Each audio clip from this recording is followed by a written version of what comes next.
બહુ સુંદર વાત પિતામહચરણે કરી. ભગવાન વરણ કરે છે અને શ્રીનાથજી બાબા જ્યારે આપણું વરણ કરે કે ભગવાન કોણ છે, મેં મધુર. મધુર એ કૃષ્ણ, મધુરા એ રાધાજી અને માધુરી એ યમુનાજી. ભગવાન વરણ કરે મધુરા સ્વામીજી અને એ સ્વામીજી સ્વરૂપ શ્રી વલ્લભ છે. એ વલ્લભ દ્વારા એનું સંબંધ પ્રભુ સાથે થાય. એ વલ્લભની કૃપાથી એનું બ્રહ્મ સંબંધ થાય. વરણ એ પ્રભુ કરે, બ્રહ્મ સંબંધ એ શ્રી વલ્લભ દ્વારા થાય. અને એ બ્રહ્મ સંબંધ થયા પછી ભક્તિમાં એની વૃદ્ધિ શ્રી યમુનાજીની કૃપાથી થાય. એ શ્રી યમુનાજી તનુનવત્વની પ્રાપ્તિ કરાવે, એના લીલા સ્વરૂપનું એને જ્ઞાન કરાવે, સમસ્ત દોષોનો નાશ કરે. મુકુંદ રતિ વર્ધની, એ મુકુંદમાં એ રતિનું વર્ધન કરનારા એ શ્રી યમુનાજી. ભક્તિની વૃદ્ધિ એ યમુનાજીની કૃપા વગર થતી નથી. અને શ્રીનાથજી, યમુનાજી, મહાપ્રભુજી, ગુસાઈજીએ યમુનાષ્ટકની ટીકામાં કીધું આ ત્રણેય સજાતીય છે, આ ત્રણેય એક જ છે. ત્રણેયમાં ઐશ્વર્ય, વીર્ય, યશસ્વી, શ્રી, જ્ઞાન, વૈરાગ, જે 6 ભગવાનના મુખ્ય ધર્મો છે, જેને આપણે ભગ કહીએ છીએ, એ ત્રણેયમાં વિદ્યમાન છે. એટલે શ્રીનાથજી, યમુનાજી, મહાપ્રભુજી ભલે અલગ સ્વરૂપ દેખાતા હોય, પણ આ ત્રણેય તત્વ એક જ તત્વ છે. અને ત્રણેય વચ્ચે કોર્ડિનેશન છે. શ્રીનાથજી વરણ કરે તો જ મહાપ્રભુજી કૃપા કરે, તો જ યમુનાજી ભક્તિની વૃદ્ધિ કરે. એવું ના હોય કે ડાયરેક્ટ મહાપ્રભુજી કોઈના પર કૃપા કરી લે શ્રીનાથજીની ઈચ્છા હોય. મનુષ્યો વચ્ચે મિસઅન્ડરસ્ટેન્ડિંગ હોય, પણ ભગવાન વચ્ચે તો અન્ડરસ્ટેન્ડિંગ હોય. શ્રીનાથજી, મહાપ્રભુજી અને યમુનાજી, આ ત્રણેય સ્વરૂપો, અને આ ત્રણ ભેગા થાય એને જ પુષ્ટિ કહેવાય. આ ત્રણેય યમુનાજીના એ ઘાટ પર એમનું સંગમ થયું, જ્યાં યમુનાજી બિરાજમાન છે, શ્રી વલ્લભ બિરાજમાન છે અને શ્રીનાથજી બિરાજમાન છે. અને ત્યાં જ બ્રહ્મ સમન મંત્ર ભગવાને શ્રી મહાપ્રભુજીને પ્રદાન કર્યું. આ ત્રણેય સ્વરૂપ જ્યાં ભેગા થાય અને આ ત્રણેય ભેગા મળીને જે જીવનો ઉદ્ધાર કરે એને જ આપણે પુષ્ટિ કહીએ છીએ. तीनों की कृपा से पुष्टि मार्ग में वो जीव आगे बढ़ता है. એ શ્રીનાથજી બાબા જે કૃપા કરવા માટે પધાર્યા છે, એ શ્રીનાથજી બાબા જે સર્વદૈવી જીવોના એ જીવોનો વરણ કરવા માટે પધાર્યા છે, અને એમના સાથે મહાપ્રભુજી, યમુનાજી એ પણ પધાર્યા છે. આ ત્રણેય સ્વરૂપોની એ દિવ્ય કૃપા પ્રસાદથી જ ભગવત સેવા અને ભગવત કથાનું એ દિવ્ય સાધન આપણને પ્રાપ્ત થતું હોય છે. તો શ્રીનાથજી ચરિતામૃત કથાના આજના મંગલ પ્રારંભના શુભ અવસરે એ શ્રીનાથજી બાબાના ચરિત્રોને જ્યારે આપણે શ્રવણ કરવા જઈ રહ્યા છીએ, પણ એ શ્રીનાથજી બાબા ક્યાંથી પ્રગટ થયા? તો ગિરિરાજ બાબામાંથી પ્રગટ થયા. એ ગિરિરાજ બાબા ક્યાંથી પ્રગટ થયા? તો શ્રીનાથજીમાંથી પ્રગટ થયા. ભગવાન એક હતા, એકમાંથી અનેક થવાની ઈચ્છા થઈ. એકોહમ બહુશ્યામ, વેદોએ કીધું સ એકાકી નરમતે દ્વિતીયમ ઈચ્છત. ભગવાન અનાદિકાળ પહેલા એકલા હતા, એકમાંથી અનેક થવાની ઈચ્છા થઈ. ભગવાનને ખબર નથી, અગર ભગવાન મિશ્રી છે તો મિશ્રીને खबर नहीं कि एनी मिठास केवी है। भगवान ने स्वयं ही अपने अंदर से अपनी मिठास को प्रकट किया।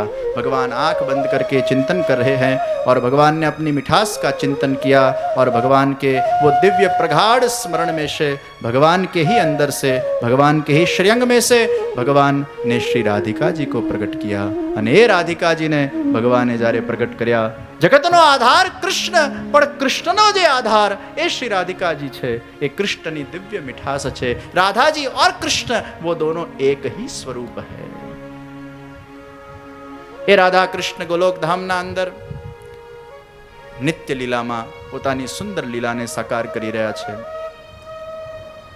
ભગવાન શ્રી કૃષ્ણ એક સુંદર વૃક્ષના નીચે વાંસુરી વાદન કરી રહ્યા છે અને વાંસુરી વાદન કરતા કરતા શ્રી કૃષ્ણના મનમોહક દર્શન કરતા કરતા શ્રી રાધિકાજી સુંદર નૃત્ય કરી રહ્યા છે અને નૃત્ય કરતા કરતા એ શ્યામ સુંદર શ્રી રાધિકાજીનું દર્શન કરી રહ્યા છે। એ ગોલોકધામની આ દિવ્ય લીલાનું અદ્ભુત દર્શન થઈ રહ્યું છે। કથાના અંદર પ્રભુની દિવ્ય લીલાઓનું જ્યારે આપણે ચિંતન કરીએ, મનન કરીએ, એનું જ્યારે અંતરચક્ષુના માધ્યમથી દર્શન કરીએ, ત્યારે આપણા માનસ પટલ ઉપર એ ભગવાનના એ દિવ્ય ચરિત્રો, એ દિવ્ય લીલાઓ એ ક્યાંક ને ક્યાંક સ્ફુરાયમાન થતી હોય છે અને થોડા ક્ષણો માટે આપણે એ વાતાવરણને અનુભૂત કરતા હોઈએ છીએ, એ ભાવના અંદર ભીંજાઈ જતા હોય. બહુ બધા લોકો દર્શન કરવા આવી ગયા. રાધાજીને સંકોચ થવા લાગ્યો અને રાધાજીએ નૃત્યને સમાપ્ત કર્યું. શ્યામ સુંદરના બાજુમાં આવીને વિરાજમાન થઈ ગયા. હે પ્રભુ, આનાથી પણ સુંદર નૃત્ય કરું, પણ બહુ બધા લોકો ભેગા થઈ ગયા, મને સંકોચ થવા લાગ્યો. હે પ્રભુ, આ ગોલોક ધામના અંદર એવું કોઈ સ્થળ નથી કે જ્યાં એકાંત હોય. हे प्रभु, आप ऐसा कोई स्थल बनाओ जो स्थल के अंदर कुंज हो, निकुंज हो, सघन कुंज हो, अनेक वृक्ष हो, वहां की हवाओं के अंदर मेरे नुपुर की छमछम हो, आपके लीला की सरगम हो. सूर्य न हो, चंद्र न हो, फिर भी वो स्थल प्रकाशमान हो. આપણે જે ઘરમાં રહેતા હોઈએ એમાં જે કંઈ પણ કર્મ કરીએ એ સૂર્યને ચંદ્રમાની સાક્ષીમાં કરીએ. સવારે ઉઠે તો सूर्य જોતા હોય, रात्रे सोइए तो चंद्र जोता हो. हम जो भी कर्म करते हैं सूर्य चंद्र की साक्षी में करते हैं. राधा जी को ऐसा घर बनाना है जहां सूर्य चंद्र का भी इंटरफियरेंस नहीं चाहिए, वो स्थल स्वयं प्रकाशित होना चाहिए. छह ऋतुओं ત્યાં આવીને વિરાજમાન થઈ ગઈ હોય. ભાઈ આપણા ત્યાં તો બે જ ઋતુ હોય, એસી ચાલુ કરો એટલે શીતકાલ, બંધ કરો એટલે ઉષ્ણકાલ. राधाजी के छे मने छह ऋतु एक साथे विराजमान જોઈએ. आप ऐसा कोई स्थल बनाइए. श्री राधा कृष्ण यमुनाजीना નીર વહી રહ્યા છે અને યમુનાજીના ઘાટ પર વિરાજમાન થયા. બંને શ્રીહસ્ત પોતાના હાથમાં ઝાલીને એ રાધિકાજી એ પોતાના દિવ્ય મનોરથનું ચિંતન કરી રહ્યા છે. એ દિવ્ય મનોરથ પ્રભુએ પોતાના હૃદયના અંદર ધારણ કર્યું અને જોત જોતાના અંદર ધીરે ધીરે રાધા કૃષ્ણના હૃદયમાંથી એક તેજ પુંજ આગળ વધવા લાગ્યું, પ્રગટ થવા લાગ્યું. અને એ તેજ પુંજ જોત જોતાના અંદર પર્વતના આકારના અંદર સ્થાપિત થવા લાગ્યું. અનેક પ્રકારના કુંજો, અનેક પ્રકારના નિકુંજો, અનેક પ્રકારના વૃક્ષો, અનેક પ્રકારના ઝરણાઓ વહેવા લાગ્યા. અનેક યોજન લાંબો, અનેક યોજન ઊંચું, અનેક યોજન પહોળું આ દિવ્ય પર્વતના દર્શન કરીને સમસ્ત ગોલોકવાસીઓ જોર જોરથી જય જયકાર કરવા લાગ્યા. શતશૃંગી ગિરિરાજ કી જય. એ 100 શિખરવાળા ગિરિરાજ બાબા રાધા કૃષ્ણના હૃદયમાંથી પ્રગટ થયા અને એ ગિરિરાજ બાબામાંથી અનેક પ્રકારની સુંદર કુંજો પ્રગટ થઈ અને એ કુંજ અને નિકુંજોના અંદર વિરાજમાન થઈને એ શ્રી રાધા કૃષ્ણ સદા માટે પોતાની સુંદર લીલાઓને સાકાર કરવા લાગ્યા. એ ગિરિરાજ બાબા કઈ રીતે ભૂતલ પર પધાર્યા અને એ ગિરિરાજ બાબામાંથી કઈ રીતે શ્રીનાથજી બાબાના હસ્ત અને મુખારવિંદનું પ્રાગટ્ય થયું, એ દિવ્ય કથાને ભગવાન ऐसे कोई संजोग, ऐसी कोई लीला हमारे जीवन में करते हैं, उनकी इच्छा से, उनकी कृपा से वो सत्संग की उपलब्धि हो जाती है. आज के समय में देखा जाए तो सत्संग बहुत सुलभ है, नहीं दुर्लभ है. सुलभता से उपलब्ध है, लेकिन वो उपलब्धि को हासिल करने की व्यवस्था कहीं न कहीं ईश्वर के द्वारा प्रदत्त होती है. દુનિયામાં જે વસ્તુ સરળ દેખાય છે એટલી સરળ હોતી નથી. ભગવાન કૃપા કરે ત્યારે એ સરળ બને છે, નહીં તો એ સુલભ વસ્તુ દુર્લભ હોય છે જ્યાં સુધી ઈશ્વર ઈચ્છા કરતો નથી. કેટલાય ચોપડીઓ ને ચોપડીઓ ઘરે પડી હોય, ગ્રંથો ઘરે પડ્યા હોય, ધૂળ ખાતા હોય, ખોલવાની ઈચ્છા થતી નથી, એને વાંચવાની ઈચ્છા થતી નથી. એ કેમ થતી નથી? કારણ કે હજી ઈશ્વર કૃપા થઈ નથી. કેટલી પણ સુલભ વસ્તુ આપણા જીવનના અંદર હોય, પણ એ સુલભ વસ્તુ ત્યારે જ પ્રાપ્ત થાય છે જ્યારે ઈશ્વર વિશિષ્ટ રૂપે જીવ પર કૃપા કરે છે. સત્સંગમાં આવીને બેસવું, ચાહે 1 દિવસ માટે હોય, 2 દિવસ માટે હોય, 7 દાડા માટે હોય, અરે 1 કલાક માટે હોય, અડધી કલાક માટે હોય, 1 ઘડી માટે કેમ ના હોય, એમાં કંઈક ઈશ્વરની ઈચ્છા છે. મેં એવા લોકો જોયા છે કે ઘણીવાર બા બાપુજીને સ્કૂટર પર કે બાઇક પર કે ગાડીમાં મૂકવા આવે, ખાલી પોતે સત્સંગ એમને ગમતું ના હોય કે કરવું ના હોય કે ટાઈમ ના હોય, જે પ્રતિકૂળતા હશે, પણ ઘણીવાર એકાદ સત્સંગનો વાક્ય એમના કાનમાં પડ્યો હોય, પછી વિચાર કરે ચાલને જરા 5 મિનિટ બેસીને તો જોઉં, અને 5ના 15 મિનિટ થાય, 15ના 30 મિનિટ થાય, 30ના 3 કલાક થાય, અને પછી 7 દાડાની રજાએ મૂકી દેનાર લોકો જોયા છે. એમાં પછી એવો ચસ્કો લાગે, એવો ભગવાનને આકર્ષિત કરી લે, એવું એક ચુંબક ક્યાંક ને ક્યાંક એને અનુભૂત થાય, એક મેગ્નેટિક ફોર્સ એને આમ ખેંચતું હોય. અને આવું જ્યારે થાય ત્યારે સમજવું આ આપણી ઈચ્છા હતી, આ તો એની ઈચ્છા હતી. અને એની ઈચ્છા વગર દરબારમાં અવાય જ નહીં. ભગવાનને ખબર જ હતી આમનો છેલ્લો સમય ચાલી રહ્યો છે, અને એ છેલ્લા સમયમાં ભગવાન એમને કથા કરવાની પ્રેરણા આપી.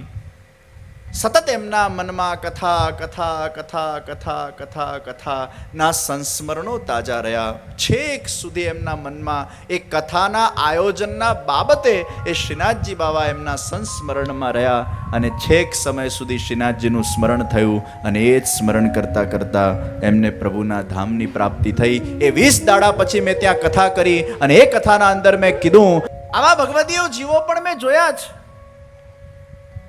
કે ઘણીવાર બહુ ઈચ્છા હોવા છતાંય પ્રત્યક્ષ એમને કથા સુલભ થઈ શકતી નથી, પરોક્ષ રીતે એમને સુલભ થઈ હોય. तो ईश्वर की इच्छा और कृपा के बिना इस दरबार में कोई आकर बैठ नहीं सकता. और अगर हमारे जीवन में ऐसे अवसर, ऐसी अनुकूलता, ऐसे संजोग अगर प्रकट होते हैं, ये भगवान की बहुत बड़ी अनुकंपा है. અને આજના સમયમાં સત્સંગની વિશેષ આવશ્યકતા છે. બાહ્ય સમૃદ્ધિ વ્યક્તિને કેટલી પણ મળી જાય, પણ જો આંતરિક રીતે વ્યક્તિ સમૃદ્ધ ન હોય તો બાહ્ય સમૃદ્ધિ એક ખોખલી સમૃદ્ધિ છે. બહુ મોટું ઘર આપણે બનાવીએ, આપણે એટલા ખુશ થઈ જઈએ, પણ એ ખુશી કેટલા સમય સુધી રહે? થોડાક સમય સુધી. અને પછી એ ઘર ટેકન ફોર ગ્રાન્ટેડ થઈ જાય. પછી એ બહુ મોટા ઘરની જે ખુશી હતી એ 2-5 મહિના, 10 મહિના, 1 વર્ષ, 2 વર્ષ તમે રહો એટલે ખુશી ધીરે ધીરે સમાપ્ત થતી જાય. અને પછી તમારાથી મોટું કોઈએ ઘર બનાવ્યું હોય ને એ ઘરમાં તમે જાઓ એટલે પાછું તમારા મનમાં એવું થાય, આ તો આપણો આથી એ મોટું છે, આપણું એનાથી નાનું છે, હવે આવું મોટું થાય તો કેટલું સારું. એ મુકામ પર પહોંચો હજી આનું મોટું થાય તો કેટલું સારું. વ્યક્તિ ઘર બદલ્યા કરે, સમૃદ્ધિને પામ્યા કરે, સત્તાને પ્રાપ્ત કર્યા કરે. સત્તાને પ્રાપ્ત કર્યા પછી પણ એ તો ભારમાં ને ભારમાં રહે છે. પછી તરત બીજો વિચાર આવે, હવે આ સત્તા જતી રહેશે તો. સત્તા પામવાનું જે મનમાં ઈચ્છા છે એ પમાઈ ગયા પછી તરત પાછો ભય પેસી જાય છે, અબ એ ચલી ગઈ તો. લૌકિકની કોઈ પણ વસ્તુ આપણે પ્રાપ્ત કરશું, એ પ્રાપ્તિમાં ઇનિશિયલ સ્ટેજમાં જેટલો તમને આનંદ થશે એ આનંદ લાંબા ગાળા સુધી ટકી શકતો નથી. એ ક્યાંક ને ક્યાંક શુષ્ક થઈ જતો હોય છે. બાહ્ય સમૃદ્ધિ એ ખોખલી સમૃદ્ધિ છે. બાહ્ય સફળતા એ ખોખલી સફળતા છે. અગર બાહ્ય સફળતાથી વ્યક્તિ સદૈવ માટે પ્રસન્ન થઈ શકતો હોય, સદૈવ માટે હેપી થઈ શકતો હોય, તો એના જીવનમાં એ સાચા અર્થમાં સફળ કહેવાય. એટલે સફળતાની પરિભાષા આપણા ત્યાં આપવામાં આવી કે who is successful, who is happy. If you are happy, you are successful, and if you are successful, you are happy. Happiness and success goes together. Even though you get a big amount of success in your career, but still if you are not happy, then you are not successful. Ultimate goal of a human life is to get happiness. અને બધું પામ્યા પછી પણ અગર વ્યક્તિને happiness મળતી નથી તો એ પામેલી વસ્તુ એક ખોખલી સમૃદ્ધિ છે. પણ ભગવાન પણ બહુ ચતુર છે. ભગવાન કહે છે, હે મનુષ્ય, હું તારું સર્જન કરું છું અને તારા સર્જન કર્યા પછી તને બધી જ વસ્તુ હું આપીશ પણ ખરો, કદાચ તારી ઈચ્છાઓ પૂરી પણ થશે, પણ જે હેપીનેસ તત્વ છે, આનંદ તત્વ છે, એની તારા મનમાંથી હું ચોરી કરી લઉં છું. હેપીનેસ તો કેવલ મારાથી જ તને મળશે. હુકમનો ઇક્કો ભગવાન પોતાના પાસે રાખે છે અને ભગવાન મનુષ્યને ચેલેન્જ આપે છે, दुनिया के कोई भी कोने में तुम जाओ, कितनी भी उपलब्धियों को प्राप्त करो, कितनी भी सत्ता को प्राप्त करो, कितनी भी समृद्धि को प्राप्त करो, कितने भी पैसे को प्राप्त करो, कितनी भी प्रतिष्ठा को प्राप्त करो, फिर भी तुम्हें आनंद की प्राप्ति नहीं होगी जब तक तुम अपने आप को मेरे श्री चरणारविंदों के अंदर समर्पित नहीं करते, तब तक तुम्हें वो आनंद की प्राप्ति नहीं होगी. क्योंकि आनंद बाहर से नहीं मिलता, आनंद अंदर से मिलता है, आनंद शरणागति से मिलता है, आनंद अहंकार रहित कर्म से मिलता है, आनंद मुझसे मिलता है, क्योंकि मैं ही आनंद का स्वरूप हूं. भगवान ज आनंद છે. આનંદ તરફ અગર આપણો દ્રષ્ટિકોણ હશે તો આનંદ મળશે. શાશ્વત તરફ અગર આપણો દ્રષ્ટિકોણ હશે તો આનંદ મળશે. પણ નાશવંત તરફ અગર આપણો દ્રષ્ટિકોણ હશે તો આનંદ નહીં મળે, પણ આનંદના પરછાઈ સ્વરૂપ, ઇલ્યુઝન રૂપે સુખ અને મજા મળશે.